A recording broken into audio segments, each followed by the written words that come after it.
బాబు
100 నువ్వు తీసుకో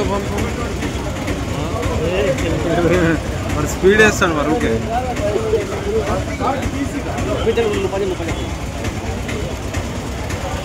బాబు వెనక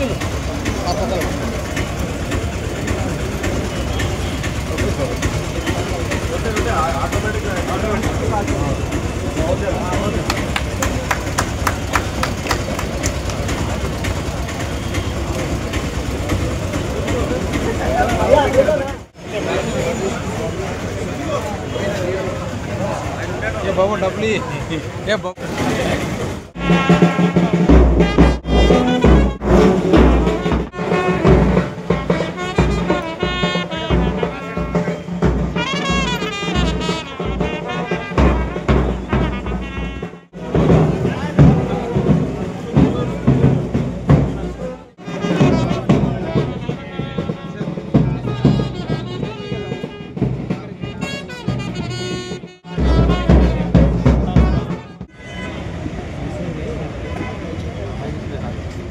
కష్టంగా ఉన్నాయి. సమయం వచ్చినప్పుడు సరైన చర్యలు తీసుకుంటాం.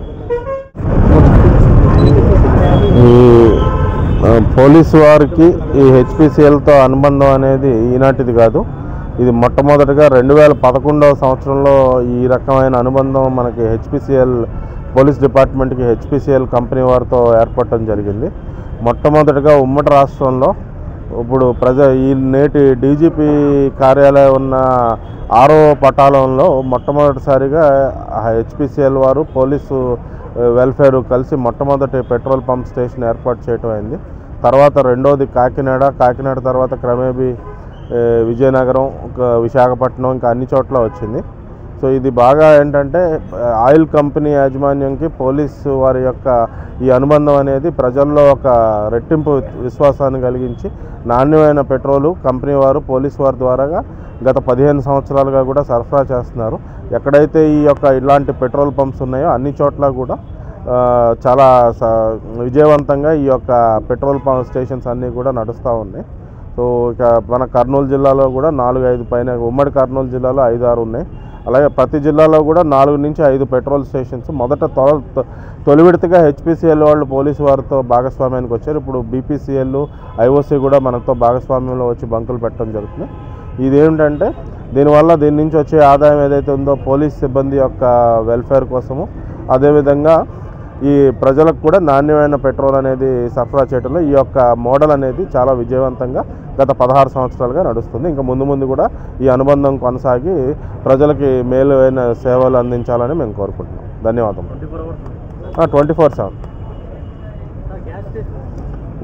గ్యాస్ స్టేషన్స్ అంటే గ్యాస్ ఉండాలి కదా, సరఫరా ఉండాలి కదా బాబు. గ్యాస్ అన్ని చోట్ల సరఫరా లేదు కదా. సరఫరా ఉన్న చోట పెట్రోల్ స్టేషన్లోనే ఓ పక్కకి సేఫ్టీ కనుక పర్మిట్ చేస్తే గ్యాస్ స్టేషన్స్ కూడా పెట్టచ్చు. అదేనైనా అన్ని చోట్ల గ్యాస్ సరఫరా లేదు కదా. ఏమండి పెట్టచ్చు, ఎవరైనా ముందుకు వస్తే ఏదో పక్క పెట్టుకోవచ్చు, మాకేం అభ్యంతరం లేదు.